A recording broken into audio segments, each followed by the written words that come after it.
मैं ज्योतिर्विद डॉक्टर गजेंद्राचार्य, प्रकाशक विशाल ज्योतिष कार्यालय 20-30/3 बोध गया मठ, बैजनाथा कमच्छा, वाराणसी से यूट्यूब चैनल के माध्यम से आज अपने सभी सब्सक्राइबर लोग के लिए तथा संपूर्ण देशवासियों के लिए अपनी 25 रचनाओं में यह स्वर्णिम रचना बृहद ज्योतिष रहस्य है, जो कि 5151 पृष्ठों में शुद्ध हिंदी भाषा में 5 खंडों में विभक्त है। इस ज्योतिष महाग्रंथ बृहद ज्योतिष रहस्य के अंतर्गत आप लोगों को जन्म कुंडली के पंचम भाव में सूर्य तथा मंगल ग्रह को बैठने का फल स्पष्ट शब्दों में दर्शाने जा रहा हूँ। जन्म कुंडली में पंचम भाव यानी विद्या व संतान भाव में सूर्य तथा मंगल हों तो जातक परिश्रमी, धैर्य रखने की क्षमता से युक्त रहने वाला, पूर्ण साहसी, संतान में लड़कियां ज्यादा होती हैं, लेकिन जातक की संतान विद्वान व त्यागी स्वभाव का होना लाजमी है। प्रदोष का व्रत ऐसे जातक को अवश्य ही रखना चाहिए। आध्यात्मिक दृष्टिकोण से सदैव चलता रहना इसका स्वाभाविक लक्षण होता है। उत्तरोत्तर ज्ञान तथा सर्वोच्च विचारधाराओं से युक्त रहना जातक स्वधर्म व कर्तव्य समझकर सभी परिवार गण का स्नेही बना रहता है। संतान पक्ष से ज्यादा सुख प्राप्त होता है।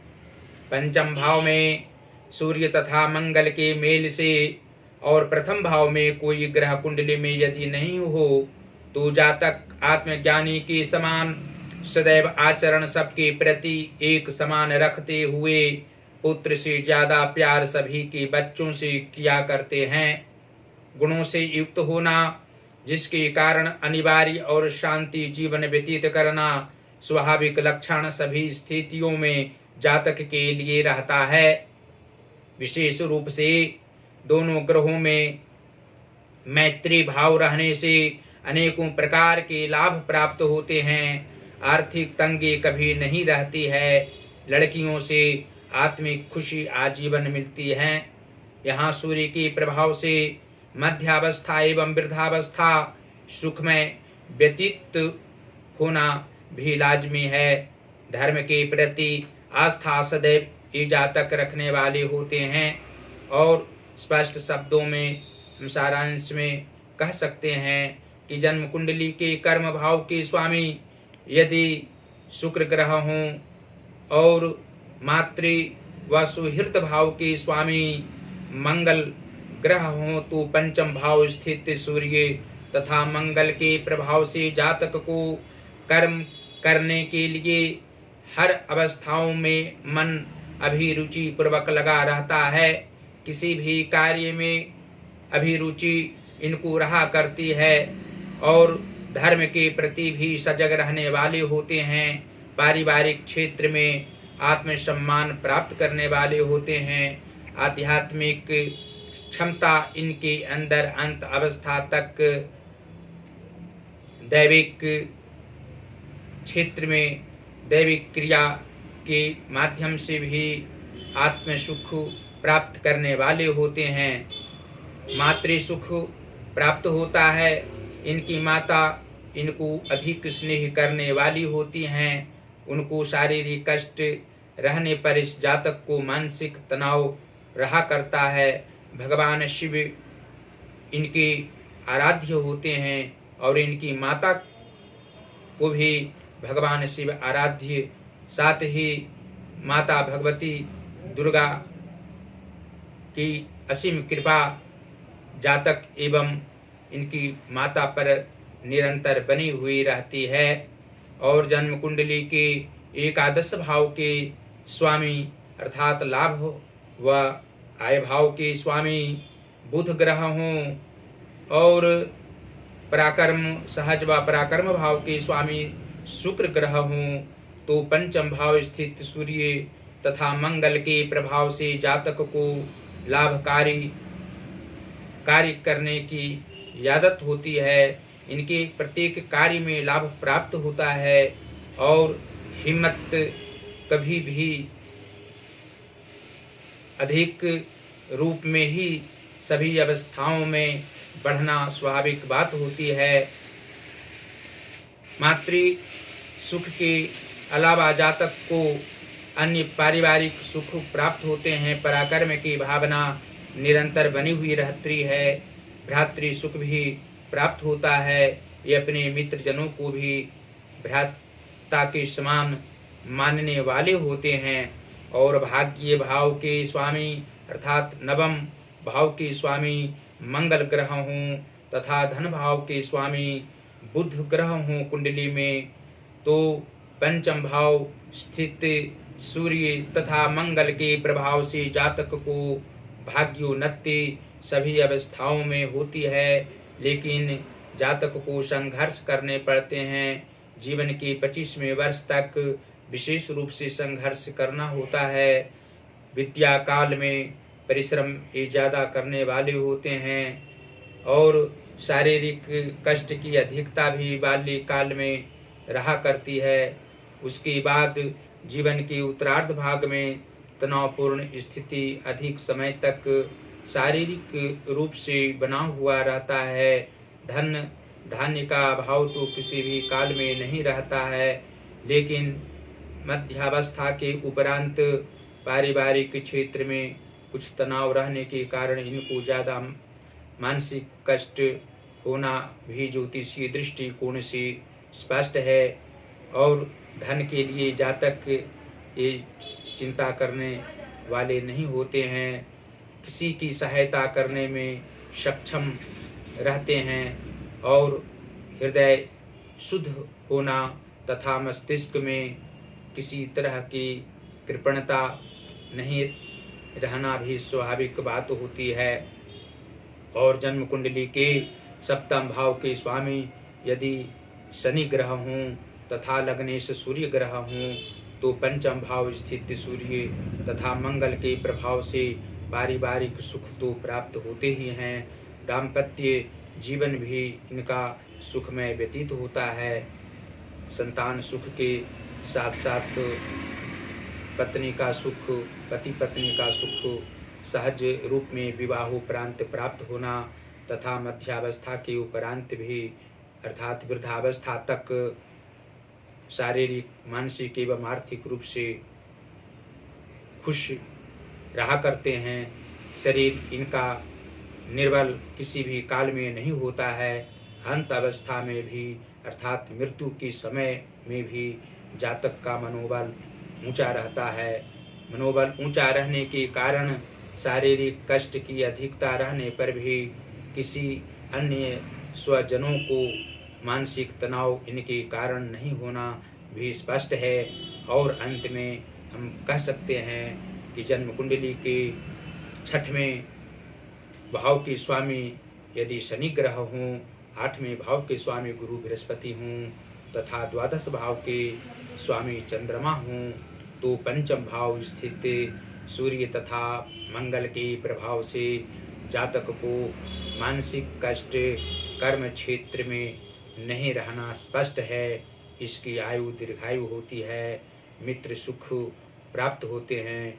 मित्र की सहायता से जातक आगे बढ़ने वाले होते हैं और मित्र की सहायता ये भी अवश्य ही करने वाले होते हैं। धन रहने पर किसी को भी मदद ये पहुंचा सकते हैं और आर्थिक सहायता करने में इनको आत्मिक खुशी प्राप्त होती है। और अंत में फिर हम कह सकते हैं कि जन्म कुंडली के नीच भावों में यदि शुभ व मार्गी ग्रह स्थित हो और शुभ भावों में केंद्र में यदि पाप ग्रह नीच ग्रह बैठे हों तो पंचम भाव स्थित सूर्य तथा मंगल के प्रभाव से कुछ आत्मिक दुख जातक को किसी भी काल में होना तथा मानसिक तनाव भी होना, आर्थिक परेशानी भी रहा करती है, उसके लिए आप लोगों से हम स्पष्ट शब्दों में यह कह सकते हैं कि यदि मंगल का व्रत के साथ साथ सूर्य की आराधना आप नित्य दिन किया करेंगे, आदित्य हृदय स्तोत्र का पाठ आप करेंगे, तो निश्चित रूप से आपको मानसिक परेशानी किसी भी क्षेत्र में नहीं होगी, आर्थिक अभाव किसी भी काल में नहीं होगा, मन स्थिति अच्छी उत्तम हर प्रकार से रहा करेगी, मनोबल सदैव ऊंचा रहेगा, आत्मिक सुख प्राप्त होगा और परिवार की सहायता, मित्रजनों की सहायता आप प्रेम पूर्वक किया करेंगे। अंत में फिर इस ज्योतिष महाग्रंथ बृहद ज्योतिष रहस्य को आप लोग अवश्य मंगवाएं। मंगवाने से आप लोगों को नाना प्रकार के सांसारिक सुख प्राप्त होंगे।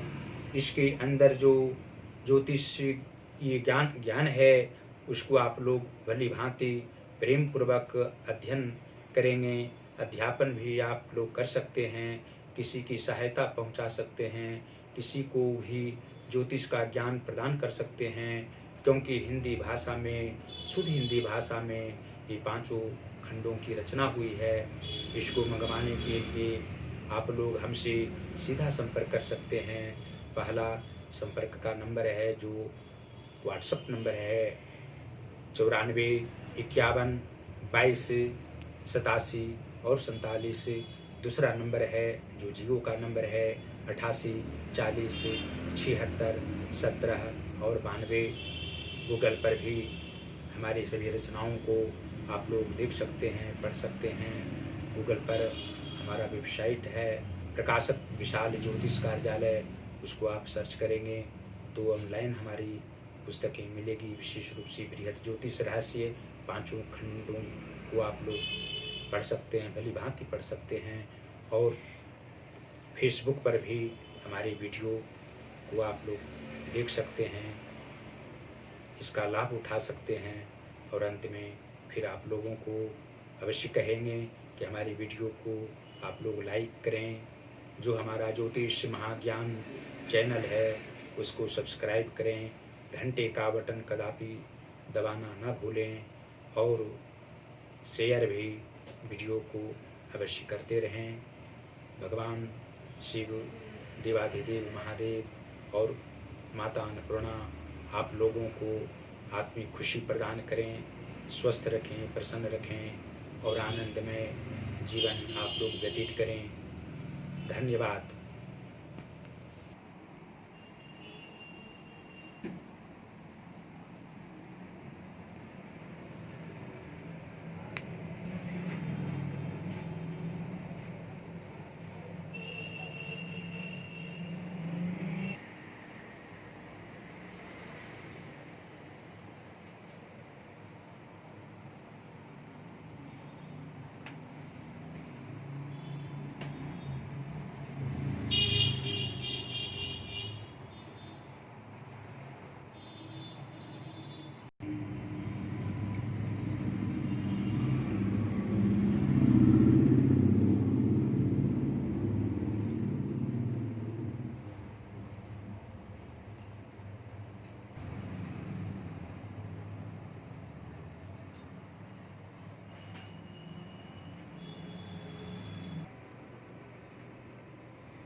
알고